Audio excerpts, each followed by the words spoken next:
So when you are at your spout, that means your body and your lid are done. Reminder that the lid needs to sit inside.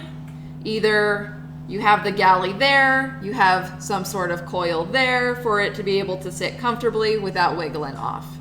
I'm gonna remove my spout for a second. So you'll first decide, okay, what side is the spout going to be on? Handle's gonna be the exact opposite. Mine feels naturally like it's gonna go this way. I'm going to remove the lid so I don't lose her again. So I have a couple decisions to make. Either I can start my spout lower and have a long spout that goes up and meets towards the top, or I can move it up higher here. For me, I'm going to decide to go a little bit higher. This is gonna be what the end product looks like. I'm making it a little weird on purpose.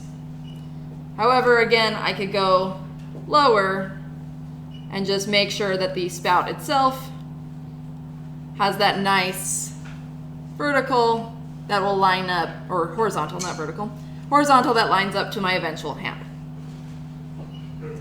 To do the spout, there are a couple different techniques. You really, to make sure it is functional, want to make sure the inside is smooth, no matter what. Because any place where the glaze can catch and not cover, it's now not food safe, right? And you don't want bacteria growing any of that. So make sure inside's smooth. The way I like to do it is I grab the amount of clay that I'm gonna need for my spout. So if I'm making a tiny spout, I only need a tiny amount of clay. Again, hands off clay right now, guys. We're just watching at the moment. And I just kind of wedged it into rough spout shape. And you can do just like kind of sculpting, you can roll a coil, whatever you like the best. But once you have your general size of your spout, so I just kind of did a quick coil, I flattened out the bottom, hit that against the table. I'm going to use a modeling tool or the loop tool.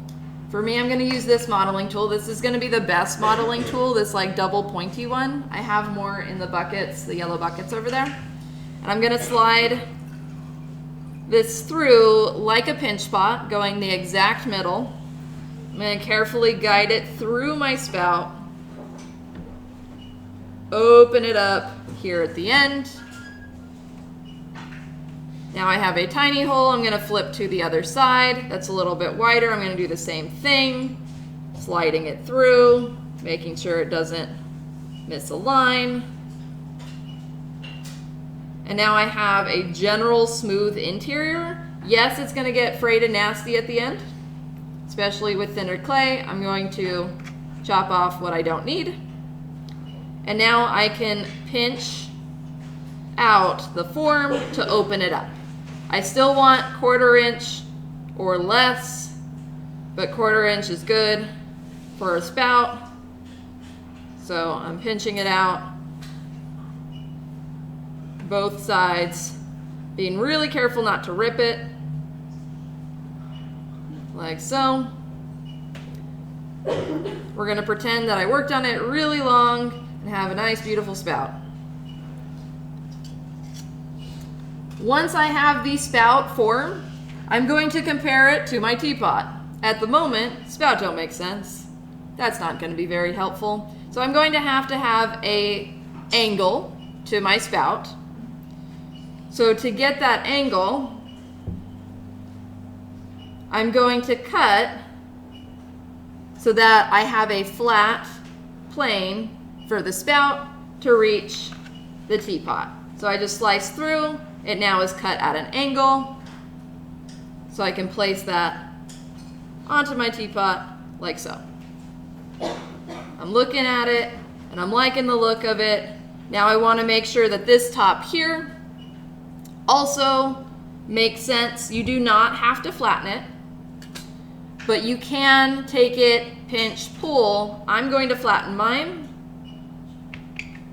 cutting right there. Cleaning up the look of it. And then this might be important for some of your designs, totally depends, but I'm gonna take the very end where the water would pour out, and I'm gonna pinch. I'm gonna pinch so it has a little direction to the water flow, like so. See how it catches right there? So it gives just a little bit more direction for water. Once I have the spout shape done, I'm now going to trace out where the spout is going to attach. I'm going to quickly decide if I like this one better. She might be cuter than my other one. She's cuter than my other one. So I'm going to carefully trace where I'll be connecting, like so. Stick with me. Keep your eyes up here. I'm going to look at how thick my spout is, and I may want to thin this a little bit, but I'm going to match that 1/4 inch thickness, tracing out that inner ring so I know where to puncture the holes. All right, so once I have that done, I'm happy with it, and I could take a lot of time on this, just not for the demo's sake. I'm now going to need to puncture the filtration holes. There's a couple different tools.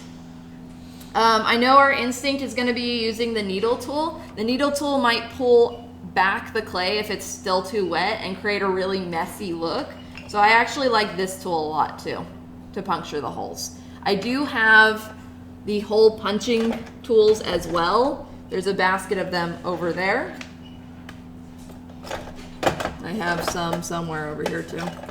Unfortunately, I have ones that are a little bit too big. So you don't want really big hole puncturing tools. You want the tiny ones. So I have a couple of those floating around.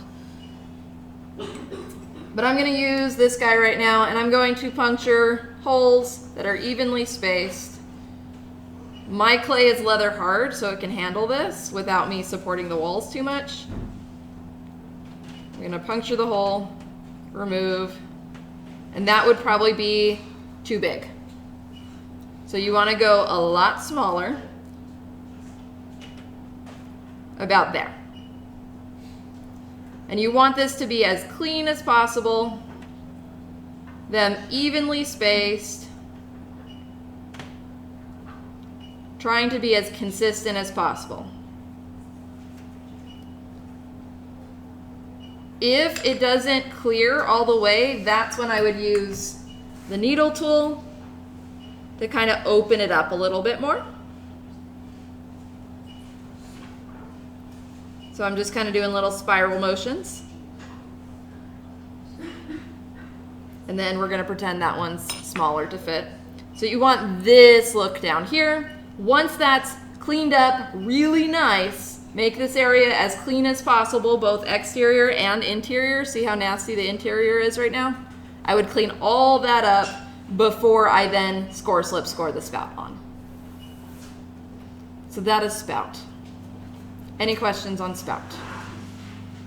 I will post this video to the slides once it is rendered. Good luck. Let me know when you have questions.